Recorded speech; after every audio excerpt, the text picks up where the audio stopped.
ရေခဲချောင်းအေးအေးတွေရမယ်နော်ရေခဲချောင်းဝယ်ကြအောင်မလားရေခဲချောင်းတွေရမယ်နော်အားပေးကြပါဦးဗျို့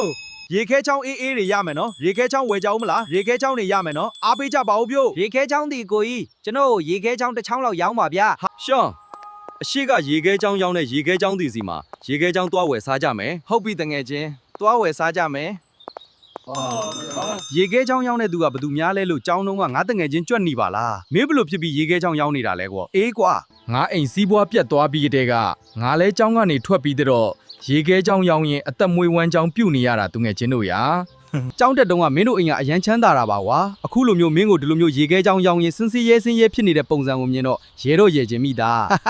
ငါတို့ကရေခဲချောင်းလာဝယ်တာဒါပေမဲ့ရေခဲချောင်းရောင်းတဲ့သူကကြွက်နီမင်းဖြစ်နေတော့မစားကျင်တော့ဘူးကွာ။အော်လူတွေငါမှပတ်စံရှိတော့ကတော့ငါ့ကိုမြောက်ပင်ထားလိုက်ကြတာ